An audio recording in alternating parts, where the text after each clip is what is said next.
যে মহান মালিক আপনাকে আমাকে অত্যন্ত দয়া করে মায়া করে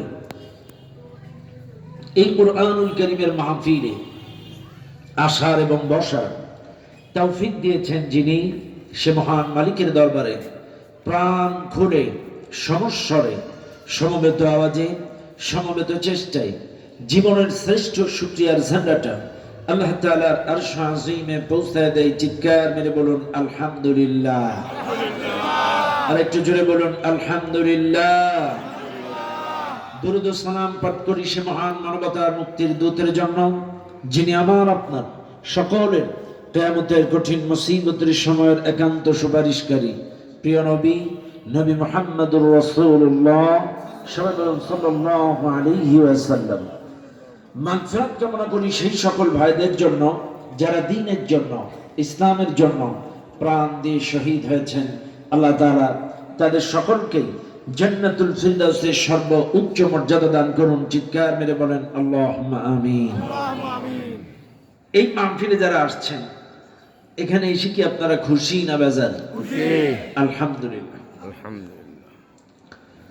এই মাহফিলে যারা আছেন, আমি অনুরোধ করব যতক্ষণ থাকবেন আমার সঙ্গে প্রত্যেকটা কথা পাই টু পাই জবাব দিবেন ইনশাআল্লাহ। আর কোরআন শুনবেন তৃতীয় নয়নে। কি নয়ন? তৃতীয় নয়ন, অর্থাৎ অন্তরের চক্ষু দিয়ে, অন্তরের কান দিয়ে। মনে থাকবেন ইনশাআল্লাহ? মনে থাকবেন ইনশাআল্লাহ? মনে রাখবেন এই মাহফিলে যারা আছেন, আমরা ছোটবেলায় যখন বিভিন্ন মাহফিলে যেতাম, বিভিন্ন মাহফিলে দেখতাম বিভিন্ন জায়গার বিভিন্ন দরবারের পীর সাহেবরা এসে দোয়া করতেন, বা বিভিন্ন মাহফিলে গেলে লাস্টে বুজুর্গানের দিনরা দোয়া করতেন। ভেউ ভেউ করে মানুষ কাঁদত, কান্নার একটা রোড পড়ে যেত।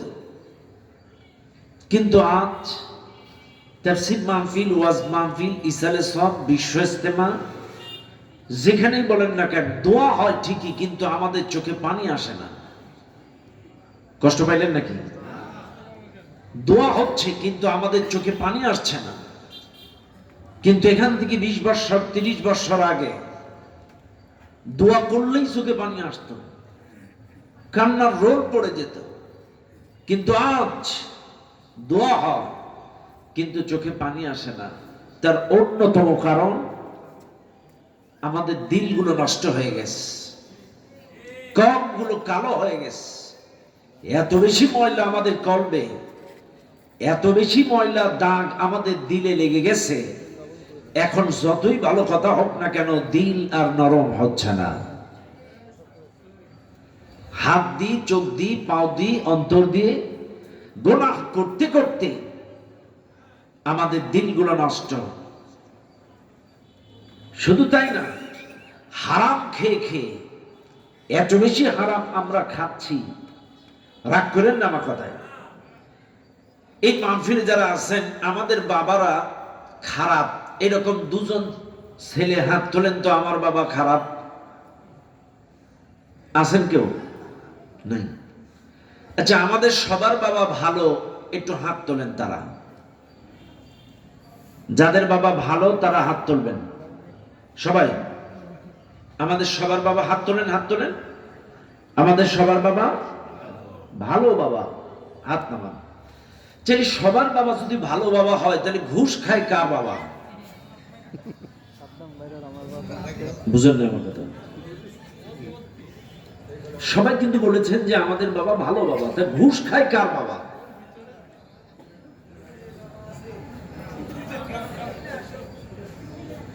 সুদ খায় কার বাবা? দুর্নীতি করে, দেশের টাকা পাচার করে কার বাবা? কেউ তো বললেন না আমার বাবা খারাপ বাবা। কেন আজকে আমাদের দিলগুলো নষ্ট হয়ে গেছে? ইচ্ছায় অনিচ্ছায় আমরা হারামের সাথে সম্পৃক্ত। ফ্রিজের কিস্তি, এসির কিস্তি, মোটরসাইকেলের কিস্তি, হাউস লোন, ব্যবসায়িক লোন, গাড়ির লোন, এমন কিছু নাই যে জায়গায় আমরা সম্পৃক্ত নাই। এই যে আল্লাহ একটা ভূমিকম্প দিল, নাড়া দিল, এমনি এমনি দিল, কোন শিক্ষা নেই, কিছুই শিক্ষা দিবেন না।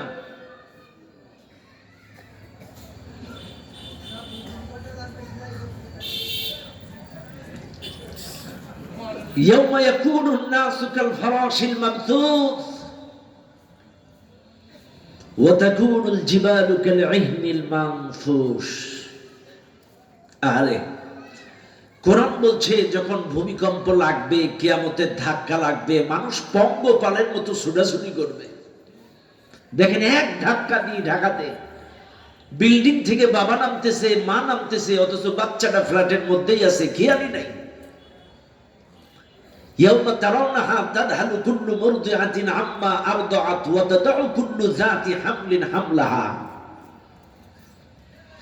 কিয়ামতের ধাক্কা যখন লাগবে, মানুষের মাথায় তাদের বাচ্চাদের কথা মনে থাকবে না। এই ভূমিকম্প আমাদেরকে স্মরণ করিয়ে দিয়েছে সেই দৃশ্য। মনে রাখবেন, জলে স্থলে যে ফাসাদ, বিপদাবাদ, গজবগুলো যে আসে, এগুলো তো দু হাতের কামায়। আর মূলত কেন সামগ্রিক ভাবে এগুলো আসে? গোপন পাপের শাস্তি ব্যক্তিকেন্দ্রিক, আর যে পাপকে সামাজিক ভাবে স্বীকৃতি দেওয়া হয়, যখন ওই পাপের কারণে কোনো গজব আসে, তখন এইটা ওই ব্যক্তিকেন্দ্রিক থাকে না।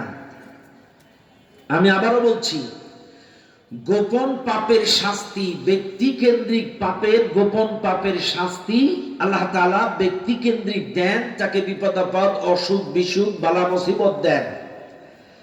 কিন্তু যখন কোন পাপকে, কোন গুনাহকে এদেশের মানুষ সামাজিক ভাবে স্বীকৃতি দেয়, আর ওই পাপের কারণে যদি আল্লাহর গজব আসে, ওয়াত্তাকু ফিতনাতান লা তুসিবান্নাল্লাযীনা যালামু মিনকুম খাসসা, যখন সামাজিক ভাবে কোন পাপকে স্বীকৃতি দেওয়া হয়, আল্লাহর গজব আসলে শুধু ঈমান এই খারাপ মানুষের উপরে আসে না, আশেপাশে ভালো মানুষের উপরেও আসে। কারণ কি? আপনি এটার প্রতিবাদ করেন নাই, স্বীকৃতি দিয়েছেন। ঘুষকে স্বীকৃতি দিয়েছেন, সুদকে স্বীকৃতি দিয়েছেন, জেনাকে স্বীকৃতি দিয়েছেন, দখলবাজি স্বীকৃতি দিয়েছেন, আধিপত্য স্বীকৃতি দিয়েছেন। আপনি স্বীকৃতি দিয়েছেন জেনা, স্বীকৃতি দিয়েছেন পরকিয়া, স্বীকৃতি দিয়েছেন আপনি এই যে আবল তাবল ডিজে গান, বাউল গান, এগুলোকে আপনি স্বীকৃতি দিয়েছেন। সামাজিক ভাবে এগুলো হয়েই থাকে। আর যখন সামাজিক ভাবে কোনো পাপকে স্বীকৃতি দেওয়া হয়, আল্লাহর গজব আসলে শুধু পাপিষ্টের উপরে আসে না, আশেপাশে ভালো মানুষের উপরেও আসে।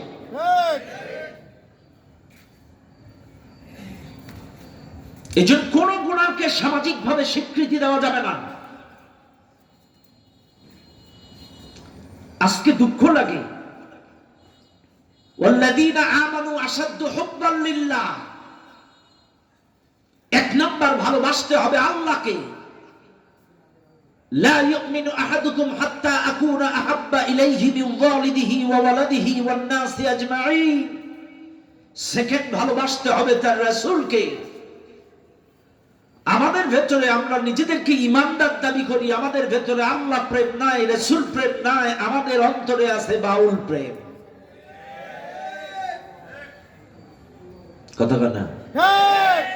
আর দেখেন, রাগ করেন না, আমার কথা বুঝেন। 2001 থেকে 6 সাল পর্যন্ত যখন বিএনপি জামাত ক্ষমতায় ছিল, আমি দলীয় বক্তব্য দেই না, বোঝানোর জন্য বলছি। যখন ক্ষমতায় ছিল, ক্ষমতা ছেড়ে যাওয়ার পরে তত্ত্বাবধায়ক সরকার আসলো, ঠিক ওই মুহূর্তে ইন্ডিয়ান মামুদের চক্রান্তে, ডেইলি স্টারের চক্রান্তে, প্রথম আলোর চক্রান্তে, বাইরের মামুদের চক্রান্তে রাসূলকে নিয়ে কটাক্ষ করা হলো, ব্যঙ্গ করা হলো। ঠিক সেই মুহূর্তে বাংলাদেশের তৌহিদি জনগণ রাজপথে এটার প্রতিবাদ জানালো, আর ঠিক এটার পত্রিকায়, পেপারে ছবি তুলে বিশ্ববাসীকে, মামুদেরকে জানায় দিল এটা জঙ্গিবাদীর দেশ, মৌলবাদীর দেশ। আর তখনই শুরু হয়ে গেল এই দেশের জঙ্গিবাদ খোঁজার নাটক।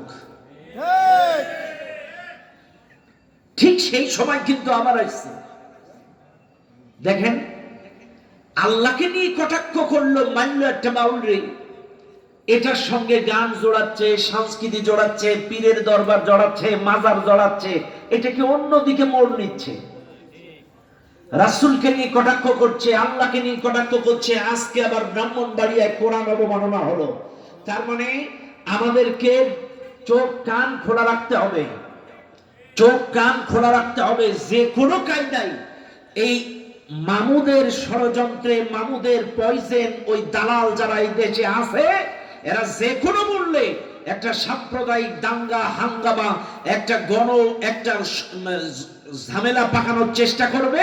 আর এটাই পৃথিবীকে দেখানোর চেষ্টা করবে এটা জঙ্গিবাদীর দেশ, এটা মৌলবাদের দেশ। এই উগ্রপন্থী উগ্রবাদীদেরকে শেষ করতে হবে।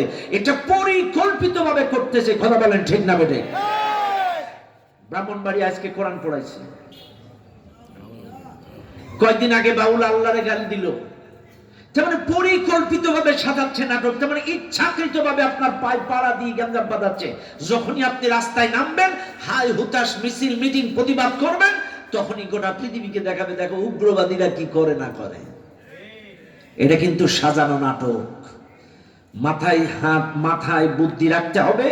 পরিকল্পিতভাবে যেগুলো তো হচ্ছে, এই জন্য খুব সাবধানতার সাথে এগুলো মোকাবেলা করতে হবে। আর কোন নাটক এই বাংলাদেশে সহ্য করা হবে না। কথা বলেন ঠিক না ঠিক? আর কোন নাটক এদেশের মানুষ মেনে নেবে না।